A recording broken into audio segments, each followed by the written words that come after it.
Okay, I got 10 numbers, 4 spots. I need a 4-digit code. Jesus Christ. Clues. Follow the light to greener pastures. Green book. Yeah, greener pastures.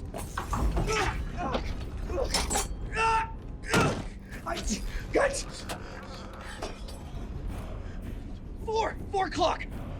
8, 6, 2. Good. This one. Check.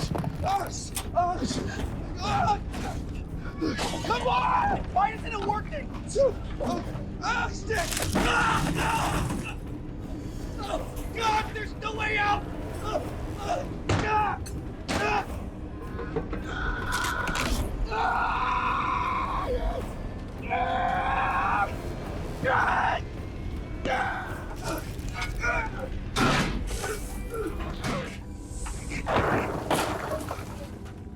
Hey guys, what's happening? Niyat here with Film Comics Explained, and as voted for by everyone in the latest poll, today we'll be exploring Escape Room, the 2019 psychological horror directed by Adam Robitel. Starring Taylor Russell, Logan Miller, Deborah Ann Woll, Tyler Labine, Nik Dodani and Jay Ellis, it follows a group of strangers that are sent to navigate a series of escape rooms. Receiving a mysterious invitation to win $10,000 by solving intricate puzzles and breaking out of an escape room, they get to work, only to discover the dangers in the elaborately made compartments were real. Locked in puzzling rooms with extreme conditions, they must remember their past, use their wit, and conquer their fear to find a way out to safety. However, the odds are very much against them. They're basically like real-life video games. So, you've done one of these before? I've done 93 rooms. Yeah, So you must be, like, really good at these, huh? yeah I'm pretty good. It's not cool. Opening to a young man trying to escape a collapsing room by solving a numbered puzzle, the film shows us the barbaric nature of the escape rooms firsthand. Falling into a beautiful antique library, he looks across the room to find a puzzle door requiring a 4-digit code, but the moment he moves one of the numbers, the room begins to cave in like a massive hydraulic press. Desperately scrambling for clues as the wall of death edged closer, squashing everything in its path, he finds a note telling him to follow the light to greener pastures, leading him to a green book. There he locates his next clue, a riddle telling him that, at any point in history, to watch another die unveils time's greatest mystery, while leaving you alive, pointing him in the direction of paintings with 4 people using their hand to notate the time. Scrambling to enter the code as everything caved in around him, he puts the numbers in, but no exit reveals itself. Realizing he'd likely entered the numbers in the wrong order, he screams as the wall begins to envelop him. Heading back 3 days prior, we find the shy physics student Zoe attending a lecture on the quantum Zeno effect theory, which suggests the system cannot change while you're watching it, a theory that becomes vital to the main characters down the line. Simply put, observation stops movement. Atoms won't change while you watch them. Knowing the answer to his riddle about the saying, "A watch pot never boils" on a quantum scale, Zoe's about to raise her hand and answer, but when she goes to speak, no words come out. Noticing this, her professor continues on with the lesson and pulls her aside after class, explaining that he read her paper and knows that she already understood the answer. You want to share what you know, but only in the safety of your own dorm room? I'll try and speak up more. Giving her some important advice, he tells her that it might seem like reducing the number of variables in your life will control the outcome, but life isn't a science experiment. You can't contain your world forever. Of course, we'll later find out why Zoe is so anxious and how cognizant she was about not being able to live in a bubble.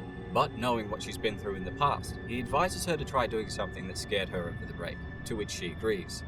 We're then introduced to Jason, a young, cocky stockbroker that seals a lucrative deal and begins to gloat in front of a junior assistant. In stark contrast, Ben, the young man we saw being crushed at the start, is working as a stock boy at a grocery store. Despite trying to get a promotion for a better role out front and a higher salary that would enable him to move out of home, his boss tells him, Look, I feel for your kid. I really do, I do. It's just putting you out front would be bad for business. While we're not sure what he's referring to, we get the feeling that Ben has done something awful in the past, something that has turned him into a notorious figure in the community. Heading back to Jason, as he's about to leave for work, he receives a package that is said to be from his client, essentially a puzzle cube with a note that said, "For always thinking outside the box." Well, it seems like Mr. Ackerman has graduated from sending single malts to, boxes that don't open. Rich people are weird. Heading over to Zoe, whose entire dormitory is getting ready to celebrate Thanksgiving, she rejects an offer to join her roommate Allison and her family for the holidays, explaining big family dinners aren't her thing. When she tells her friend she was excited about having time to herself to work on cuboid conjectures, Allison jokes that she often wondered if Zoe made up words knowing that her friend wouldn't Google them before leaving for a party. Importantly, we notice Zoe begin to hallucinate. As she approaches the mirror, the ground begins to shake, and the reflection takes us to a plane undergoing heavy turbulence.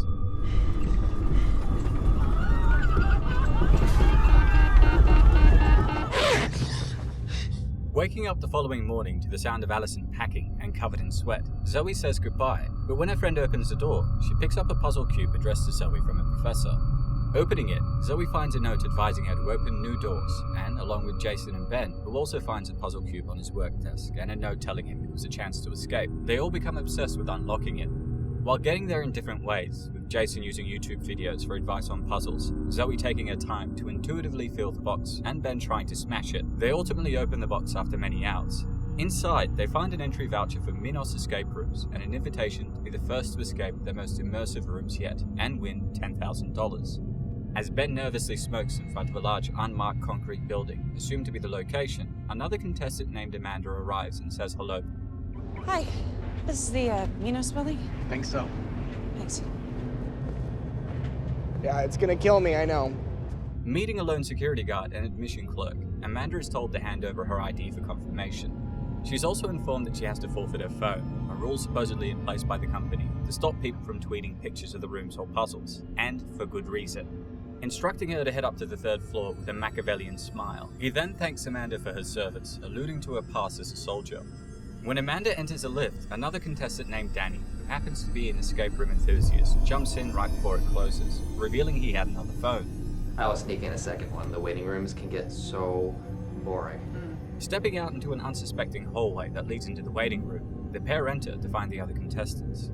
Tapping on the receptionist window, Amanda is told she needed to have a seat and that someone would be with them shortly, and so, obliging, they take a seat and introduce themselves to Jason, Zoe, and a truck driver named Mike. Eyeing the scar on Jason's hand and learning that he got it from a hitchhiking accident, Danny hilariously asks if he can still play video games and is informed that he can't, with Jason adding, So I just have sex with adult women to fill the time. Okay. With everyone laughing, Amanda leans over and asks Zoe if she knew her from somewhere, as she looked familiar, but the shy girl nervously shakes her head. Interestingly, Jason also glances over as if recognizing her, but says nothing to alleviate her anxiety. With Ben finally entering and also taking a seat, the group begin discussing the box and how the Minos website made the games look exciting. Obviously, they hadn't watched the documentary on Fire Festival yet. Regardless, Danny reveals he'd successfully completed over 93 escape rooms, from the Panic Room, Enigma, Basement, Breakout, World War I and II bunkers, to all manner of themed puzzle rooms. However, not knowing how vital he was going to be in their approach to handling the clues and working their way through, Jason makes fun of how proud Danny was for being good at the game. Saying they were all invited by friends, clients, family, and mentors, the group then begin discussing how they're about to play in the highest rated game room in some obscure chat room. We also learn the motivations of each of the characters. Ben needs the money to change his future, given his dark past. Zoe has come here to overcome her fear, anticipating the arrival of self-driving trucks that will soon replace him. Mike also desperately needs the money to stay afloat. Amanda also says that she needs the money, and although she doesn't give an answer as to why, we soon learn her PTSD from a battle engagement has made finding a job very difficult. Danny, on the other hand, is here for the thrill. And lastly, while Jason's already very successful, given how he thought the invitation came from his client, he felt he had an obligation to perform. With Danny revealing that nobody had ever escaped these rooms yet, he begins answering their questions about the rules and regulations, stating that they need to escape before the clock runs out. Asked what happens if they fail, he tells them that some guy would come into the room and explain all the clues that they missed, making them feel like an idiot. Zoe then asks when the game starts, and Danny explains that they're waiting for the games master to come in, give them the story, and take them over to the escape room. For example, if it's a zombie apocalypse, they need to find a cure before being eaten alive. Saying that he was going to go back out while they waited for the games master, Ben tries turning the handle, but the doorknob suddenly comes off. What they don't realize is that the game has already begun, and given its sinister nature, there will be no help beyond the clues that they find. Getting excited, Danny jumps up and explains that he believed they were already in the escape room, and looking at the door handle, he notes that it looked like an oven dial. Though he interprets this as a combination lock, this is actually a legit oven dial, meaning whatever number they enter will be setting the room temperature. It's starting right now? Yes! What are we looking for here, bud? Anything that looks like a puzzle or a code, it could be anything, anywhere. Scouring the room, they all begin looking through items that could be important. Finding the name Dr. Wu-Tan Yu and the address of their location, they start speculating that the theme could be about them escaping the clutches of an evil scientist. Importantly, they also find a screwdriver in the book Fahrenheit 451, but with no visible screws to loosen, they reason the code for the dial is 451. Impetuously running over, Zoe enters the numbers, lighting up giant oven coils on the ceiling to begin warming the room. Teetering between nervous excitement and genuine fear, they try turning the heat down and knock on the window, but getting the same monotone voice telling them to sit down, and with the dial no longer working, they start freaking out. With no key to open the partition, Ben grabs the fire extinguisher to smash the window, but not only is it empty and made of plastic, but removing it from the wall triggers more heat panels that begin heating the room. It's also important to note that some of the contestants have begun to see items that bring up the darkest moments of their past. From an airplane coffee mug that triggers a horrible memory for Zoe, a snow globe containing a yacht that terrifies Jason, to an article about a raging fire that momentarily paralyzes Amanda. Yeah, we all got boxes. Opening it was the easy part. After locating a key on the fire extinguisher, they open the partition to find a mannequin seated on the other end holding the phone.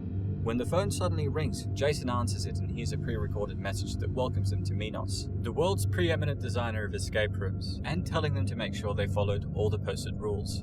Unfortunately, because he put the phone down instead of placing it back on the mannequin, the group are punished once again. This time, not only are the windows blocked by metal shutters and more heat panels start turning on, but a fan then begins to blow more hot air towards them. Still recovering from a traumatic conflict that saw her climbing out of a burned vehicle with third-degree burns on her back, this is Amanda's worst nightmare, and we see her struggling to cope. At the same time, while everyone else tries looking for a way out, Zoe finds a message on the wall telling them that Dr. Wu-Tan says to please use the coasters at all times. And so, pushing her coaster on the table all the way down, she makes part of her painting slide up a bit. With the group then pressing all 6 of the coasters at the same time, the painting comes up completely, revealing a possible exit. Opting to go first, Jason dives in and crawls to a grate that he believed could be a way out. Despite his experience of nearly being crushed to death in a mine, joining him in the vent, Mike hands over the screwdriver, enabling them to begin pulling all the screws out. And opening the hatch, Jason gives the group the good news and tells them to join him. Seeing that Amanda was rattled by the heat, the youngest members of the group bravely encourage her to go before them. They also note that they were running out of hands, meaning if another one of them were to leave, the other 2 would be trapped inside. With that, spotting the water cooler, Zoe fills up a glass and brings it over to the coaster, discovering that its weight was enough to hold it down. And despite the vent triggering Amanda's PTSD and sending her back to the war, with Zoe arriving to help, they're both able to continue ahead. Scrambling to fill the remaining glasses, they manage to get 5 down, but then run out of water, with Amanda having drunk a glass earlier. Showing how sadistic the engineers were, a number of flames then descend from above the table, ensuring the exit would permanently be sealed. Filling the last glass with liquor from his hip flask, Ben is able to open the painting once more, enabling him and Danny to exit moments before the room went up in flames. Climbing out into a cabin, as a flame caught up behind him, Danny tries to say the experience was immersive, but Amanda stresses this was beyond crazy. Grabbing his phone and looking directly at the camera monitoring them, she tries to make a call, but finds that there's no reception. Locating a key in a nearby bag, Jason opens one of the locks, but finds that the second one required a 7-letter word. With Mike noting a sign that said, "You'll go down in history," they speculate about the code being a president's last name, and try a few to no avail. Ben then stands up and looks at the base of 9 deer head plaques, each holding a letter. He's then transported a few years back, where he's drunk, driving a car filled with his friends, singing Rudolph the Red-Nosed Reindeer. With Ben not paying attention, he'd crash into a truck, killing his friends during Christmas. While not revealing this memory to the others, he tells Jason to try the word Rudolph, which ends up being the correct name. Bingo! Look at that. Hey, he helps. Much to their surprise, they step outside the frigid temperatures and what appears to be a frozen lake. With the cabin door then locking shut behind them, they begin to search their surroundings for clues. Danny even walks across the frozen lake towards what appeared to be mountains, only to hit a large screen 20 feet out, indicating the edge of the room. But when he continues to touch the screen, vents open up, spewing even colder air into the room. With Jason locating a door that needed a key, the others end up finding a compass, fishing rod, a magnet, a fishing hole, and a red parka that begins to spook Jason. Taking turns wearing the parka to stay warm, they fish out a key encased in a cube of ice.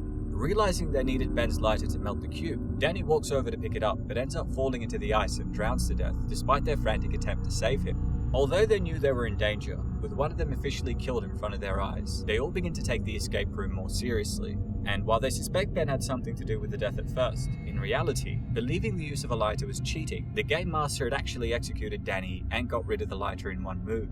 What we also learn is that although the first few rooms were designed to prey on the fears and memories of Amanda, Ben, and Mike, this icy wilderness is a nightmare from Jason's past. With him and his friends stranded on what was left of their damaged vessel, only one of them had survived the harsh conditions.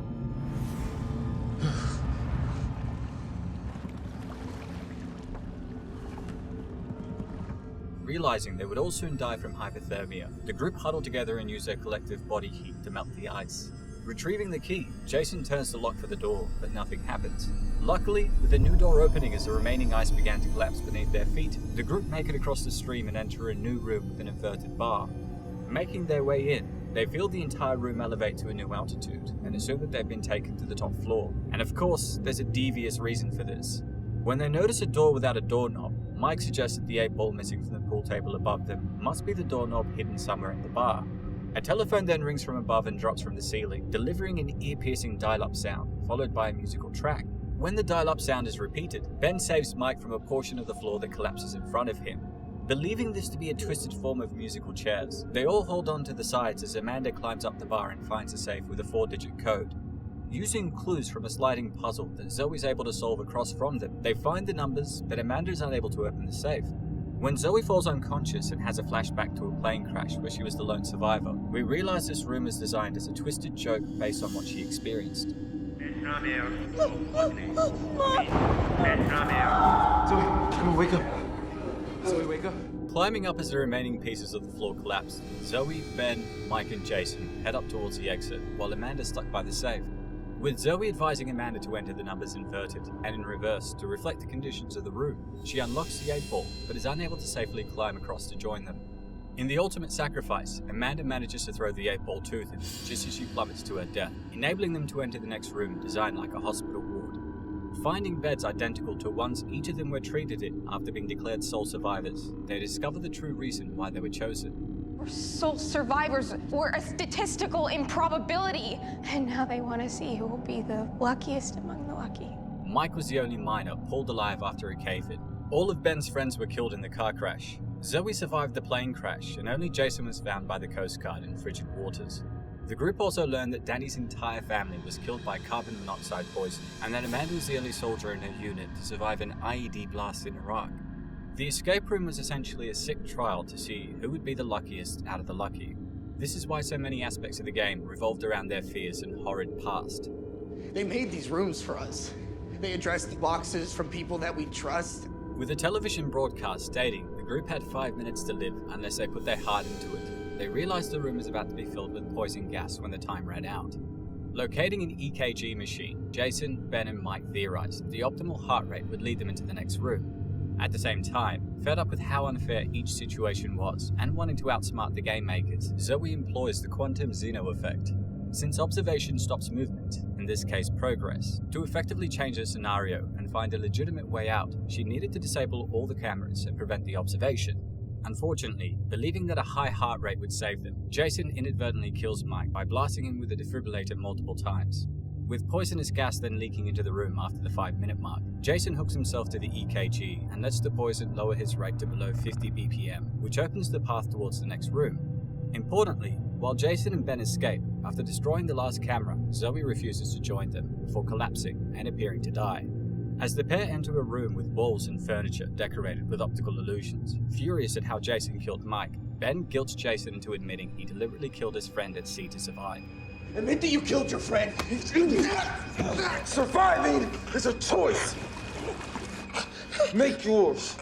Contaminated by a hallucinogenic substance while trying to open a hatch leading to the next room, they find an antidote intended for one person and fight to the death. Showing what he was capable of, Jason ruthlessly breaks his leg, forcing the boy to kick him into the table corner, killing him on impact. The final room ultimately takes us to the opening sequence of the film. Although unable to unlock the door, Ben manages to contain the flames in the fireplace and use it as a crawl space to avoid being crushed. Emerging into the final space, he's finally greeted by the games master.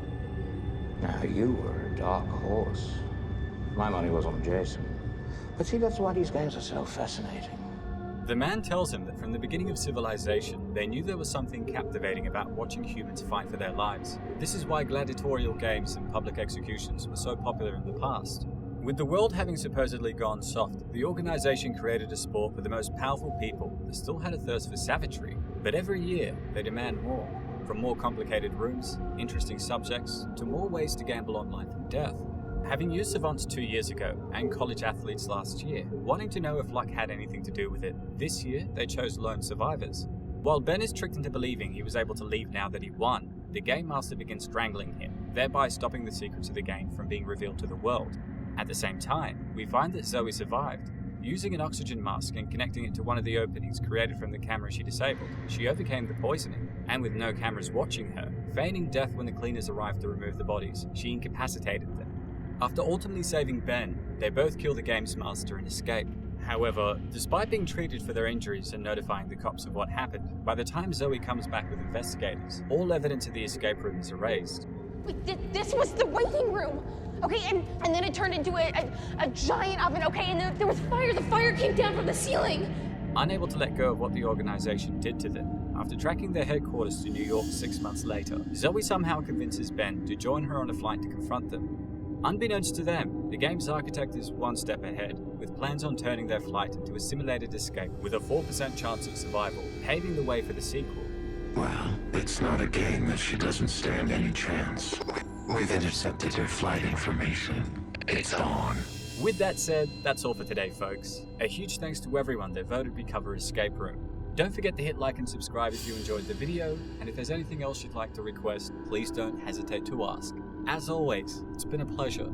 Niyat here with Film Comics Explained. Thanks for stopping by. No way. It's an anagram. Don't tan you. You have the heart to let Dr. Wu tan you. I'm so glad Zoe got over her fear of flying.